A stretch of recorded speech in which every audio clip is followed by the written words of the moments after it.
নমস্কার, অসীমার ফ্যামিলিতে আপনাদের স্বাগত জানাই। আজ বৃহস্পতিবার, মঙ্গলবার রাত্রেও বৃষ্টি হয়েছে, বুধবার রাত্রেও বৃষ্টি হয়েছে, আর বৃহস্পতিবারের অবস্থা দেখুন। মানে আমার ফোনে তো অনেক পরিষ্কার বোঝা যাচ্ছে যে ফাঁকা ফাঁকা লাগছে, কিন্তু রিয়েলে এতটাই মেঘলা কি বলবো। এই যে দেখুন, ঠাকুর ঘরেও লাইট জ্বেলে পুজো টুজো করতে হচ্ছে, এতটাই অন্ধকার হয়ে আছে। আর বৃষ্টি ভোরের দিকে প্রচুর বৃষ্টি হয়েছে, ওয়েদার একদম খারাপ, ভালোও লাগছে না। ঠান্ডাটা কমে গেছে একটুখানি, কিন্তু ওই বর্ষার মতো আবহাওয়া, জামা কাপড় শুকোচ্ছে না, একদম ভাল লাগছে না আমার। আর এই যে আজ বৃহস্পতিবার, সব ফুলমালা দিয়ে সব পুজো টুজো হয়ে গেছে, একটু রান্না বান্না করব।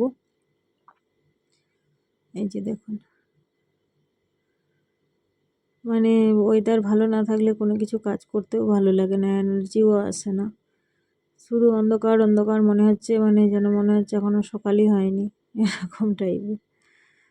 তো যাই হোক, এই অবস্থায় ছেলেও স্কুলে গেছিলো, মেয়েও স্কুলে গেছে। আর আমার এই যে পুজো পাঠ সারা হয়ে গেছে। এটা দেখুন, লাইট জ্বাললেও দেখা যাচ্ছে না ফোনের। আর এমনি লাইট ছাড়া তো থাকাই যাচ্ছে না, এমনিই আমাদের ঘরে সবসময় লাইট জ্বলে। আর এতটাই ওয়েদার খারাপ, আর কি বলবো। যাই হোক, ওয়েদারের উপর আর কি করার আছে, প্রাকৃতিকের উপর আমাদের কোনো হাত নেই। তো যাই হোক, আজ বৃহস্পতিবার নিরামিষ রান্না করব। আমাদের নিরামিষই হয়। তাই ওই ছেলে পনির খেতে ভালোবাসে বলে তার বাবা পনির নিয়ে আসে। আজকে একটু মটর পনির বানাবো, তাই ছেলেকে বলেছি মটরগুলো ছাড়া। আর ওই যে মেঝের মধ্যে এমনিই বসে পড়েছে, ঠান্ডা ভীষণ, দিয়ে ও মটরগুলো ছাড়াক আর আমি পাশে রেডি করি। আর সোফার কভার টভার সবই ধুয়েছি, কিছুই শুকোয়নি। আর এই যে ছেলে কার্টুন দেখছে আর মটর ছাড়াচ্ছে। আর আমি ওই আলু আর মটর পনির করব।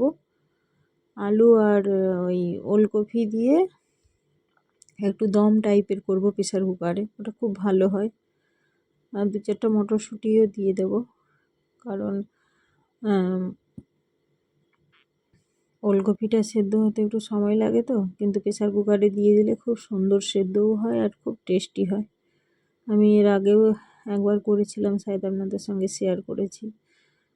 তো তাই ভাবলাম আর ঝটপট হয়েও যাবে, পনিরটাও বেশি সময় লাগবে না। আজকে চলুন, যে ধনতেরাসের গিফট হিসাবে আমাকে যে আমার হাজব্যান্ড ছোট্ট একটা মিক্সি গিফট করেছিল, সেটা আজকে বের করে পনিরের মশলাটা বানাবো। ওটাই পোস্ত টোস্ত বাটতে খুব সুবিধা, খুব সহজে হয়। যদিও আমি একবারও ইউজ করিনি, তবে মনে হচ্ছে ওটা খুব সুবিধে হবে, ছোট্ট মতো। আর আমার তো ওই বড় মিক্সার গ্রাইন্ডারের ছোট বাটিটা খারাপ হয়ে গেছে, যার জন্য বড়টাই করলে অনেক ইয়ে লাগে, অল্প জিনিস তো বানাতে খুব কষ্ট হয় না। এই যে ছেলের মটর ছাড়ানো হয়ে গেছে, দিয়ে বললাম দে, আর ছাড়াতে হবে না। ও বলছে এই বাকিগুলো ছাড়িয়ে দে। আমি না বাবা, আমার ভাজা হয়ে গেছে পনির, তাই আমি নিয়ে চলে আসছি। ওর মন খারাপ লাগছে, এই যে আমার পনিরও হালকা ভাজা হয়ে গেছে। আর অ্যাকচুয়ালি আজকে অনেকটা পনির বানাচ্ছি। আর আমার ছেলে সত্যি কথা বলতে পনির খুব ভালোবাসে, ও মাছ মাংস ফেলে দিয়ে পনির খাবে, এতটাই ওর ভালো লাগে। এখন তো আবার কি হয়েছে, মাস 2-3 মাছই খাচ্ছে না, জানি না ওর কি হয়েছে। আর নিরাম হলেই ওর বাবা পনির নিয়ে আসে, যেহেতু ছেলে খেতে ভালোবাসে। আমরাও খাই, শুধু ওর নয়। তো ওর বেশি ভালো লাগে, আমরাও খাই। মেয়ে আবার খেতে চায় না, মাঝে মাঝে খায়। তো যাই হোক, এই যে মশলাটা এদিকে তুলে দিয়েছি। মশলা বলতে কিছুই নয়, ওই একটুখানি টমেটো, কাঁচা লঙ্কা আর হলুদ, লবণ, লঙ্কা গুঁড়ো আর একটুখানি জিরে গুঁড়ো দেব, তাতেই হয়ে যাবে। আর একটু এতেও ঝোল রাখলাম। আর পনিরের গ্রেভি দিয়েও তো খাওয়া হয়, ভালো লাগে বেশ। আর এই যে মটরটা একটুখানি নেড়ে নিলাম, যাতে একটু মটরের গন্ধ একটা থাকে, সেটা যেন না থাকে। তারপরে ওই মিক্সিটায় মশলা করে দেবো। এই যে বের করেছি, কত ছোট্ট পোস্ত দিয়ে নিয়েছি, 4 মগজ নেই। যাই হোক, একটুখানি কাজু দেব, টমেটো আর ওই দিয়ে পিষে নেব। পোস্ত, কাজু, কাঁচা লঙ্কা আর টমেটো, এটাই পেস্ট বানাবো। আর ওইদিকে জিরে একটুখানি দিয়ে দেবো, জিরে গুঁড়ো, জিরে ধনে গুঁড়ো মেশানো আছে, ওটা দিয়ে দেবো। আর এটা অ্যাকচুয়ালি মানে এত ইজি, মানে কি বলবো, এত ছোট্ট জায়গার মধ্যে, আর ওটা প্রেসারেই হয়ে যায় 2 মিনিটে, মানে মোটামুটি পেস্ট রেডি। এটাকে মানে এর কোনো বাটন নেই, এরকম চাপ দিলেই ও অটোমেটিক হবে, আর খুব কুইক, আর এত সুন্দর মানে পেস্ট হয়ে যায়, মানে কি বলবো।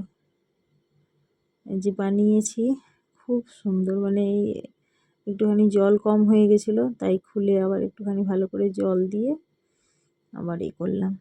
তো এর মধ্যে মানে বই একটা দিয়েছে যে হলুদ গুঁড়ো, লঙ্কা গুঁড়ো, জিরে গুঁড়ো সব কিছু এর মধ্যে করা যাবে। আর দেখলাম যে পোস্তর মতো জিনিস যদি এত একদম প্লেন হয়ে বাটা হয় তো সম্ভবই হবে। একটুখানি জিনিসটা দেখুন, ওই যে ওই পাশেই আমার একটা বড় মিক্সি আছে, আর তার মানে হাফেরও জায়গা নেয় না। তো যাই হোক, আমাদের কিচেনটা একদম ছোট, রাখার জায়গা নেই, তাই ওই দুটোকেই একসঙ্গে রাখা যাবে না, একে বক্সের মধ্যেই রাখতে হবে, যখন প্রয়োজন হবে তখন বের করে ইউজ করতে হবে। যাই হোক, মশলা তো আমার হয়ে গেছে, এবারে মটরটা ভেজে নেব। তারপরে আরেকটা জিনিস আপনাদের সঙ্গে শেয়ার করছি, এই যে গ্রেভিটা দিয়ে দিলাম, একটুখানি হিং, জিরে আর শুকনো লঙ্কা দিয়েছিলাম, আর এই গ্রেভিটা খুব সুন্দর, এই যে দেখুন একদম প্লেন করে বাটা হয়ে গেছে। আর একটুখানি ওতে জল দিয়ে দেবো, আর যেহেতু মটর পনির বানাচ্ছি আর অনেকখানি একটু পনিরও আছে, যার জন্য একটুখানি গ্রেভিটা মানে একটুখানি বেশি করেই সব মশলা দিয়েছিলাম। আর এই পনিরের গ্রেভিটা খুব ভালো লাগে আমার খেতে। এই যে জিরে, হলুদ, লঙ্কা, আর লঙ্কা গুঁড়ো একটু কমই দেবো, যেহেতু শুকনো কাঁচা লঙ্কা একটা দিয়েছিলাম। আর ছেলে ভালোবাসে, ছেলে বেশি ঝাল খেয়ে নেয়, আমি ওর জন্য আলাদাভাবে করি না, তবে আমরাও একটুখানি কমই ঝাল খাই, তার মধ্যেই ও খেয়ে নেয়। আর একটু জল দিয়ে দেবো, কারণ গ্রেভিটা আর একটু হবে, কারণ পনিরটা অনেকটাই আছে। এই যে আমার জল দেওয়া হয়ে গেল, আর মটর তো নেড়েছিলাম তখনই সেদ্ধ হয়ে গেছে, একটুখানি ফুটে গেলে চিনি দিয়ে দেবো, দিয়ে ওই পনিরটা দিয়ে দেবো, দিয়ে তারপরে ওপর থেকে একটু ঘি ছড়িয়ে দিলেই রেডি।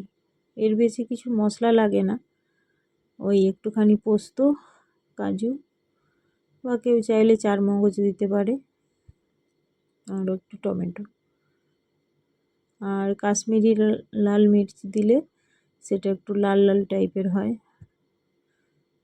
এই যে দেখুন, একটুখানি চিনি দিয়ে দিলাম, পনির তো একটু মিষ্টি মিষ্টি না লাগলে আবার ভালো লাগে না। আর একটা সামনেই একটা বিশেষ দিন আসতে চলেছে, তো সেই জন্য একটুখানি সোনার দোকানে যাব। তো আপনারা যদি বুঝতে পেরে থাকেন কমেন্ট করবেন সেই বিশেষ দিনটা কি। এই যে ঘি দিয়ে দিলাম, আমার হয়ে গেছে। আর অনেক সময় আপনারা ভাববেন যে রান্না করেই ছেড়ে দেয় আর খাওয়া দাওয়া দেখায় না, অ্যাকচুয়ালি এই যে আমার এই তরকারিটাও হয়ে গেছে, সব সেদ্ধও হয়ে গেছে, আর খুব সুন্দর সেদ্ধ হয়েছে, আর গন্ধটাও খুব সুন্দর বেরোচ্ছে জিরে বাটার, জিরে গুঁড়োর। তো যাই হোক, খাওয়াটা দেখানো মানে অ্যাকচুয়ালি কী হয়, যে সব সেদ্ধ হয়ে গেছে। অ্যাকচুয়ালি আমার হাজব্যান্ড আসে দোকান থেকে কখনো 2টোয়, কখনো 2:30, ওর কোনো টাইমের ঠিক থাকে না, আর ছেলে আবার বাবা না হলে খাবে না, এই নিয়ে মানে খাওয়ানোটা আর দেখানো হয় না। আর আর আমার হাজব্যান্ড একটু ওই মোবাইল মানে ক্যামেরার সামনে আসতে একটু লজ্জাই পায়, খাবার দেখানো না, মানে ওনাকে যেন না দেখানো হয়। এমনি চলতে বলতে ঠিক আছে, খাওয়ার সময় নয়, অনেক কিছু আছে, লজ্জা পায়।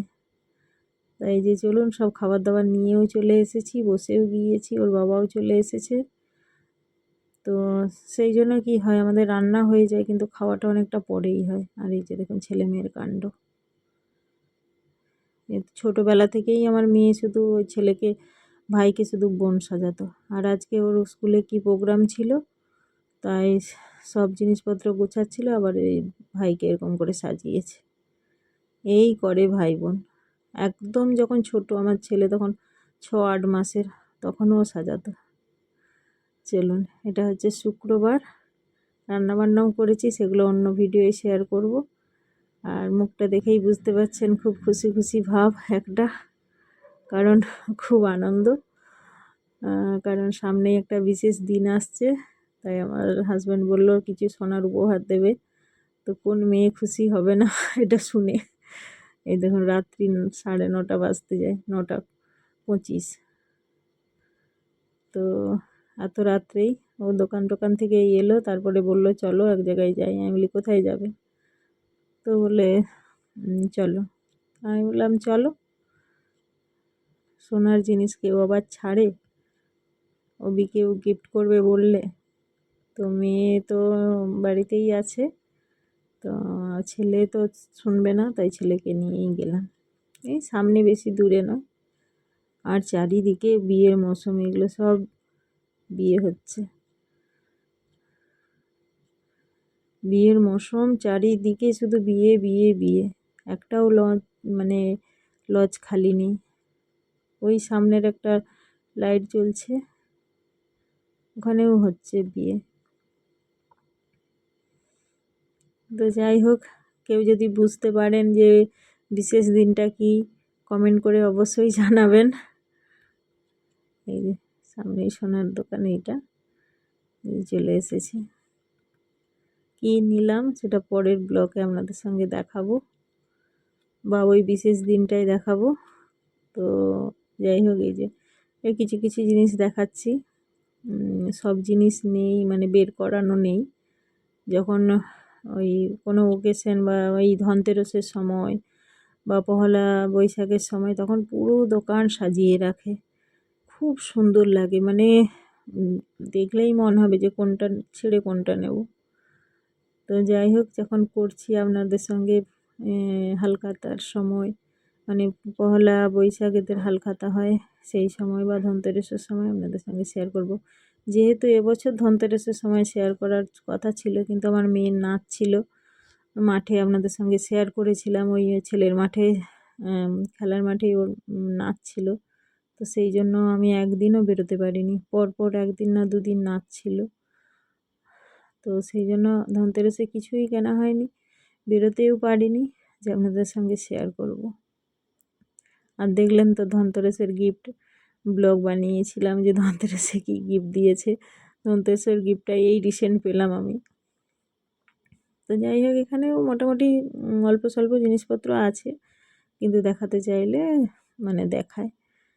তো সব তো আর বের করে রাখে না, ওদের লকারের মধ্যেও থাকে অনেক কিছু। দেখুন শাঁখা বাঁধানোগুলো খুব সুন্দর। আর এখানে সব রূপোর থালা বাটি, গ্লাস, ঠাকুরের মূর্তি, বিভিন্ন রকম জিনিস আছে। তো যাই হোক, ভিডিওটা যদি ভালো লেগে থাকে অবশ্যই একটা লাইক করবেন, কমেন্ট করবেন, পাশে থাকবেন।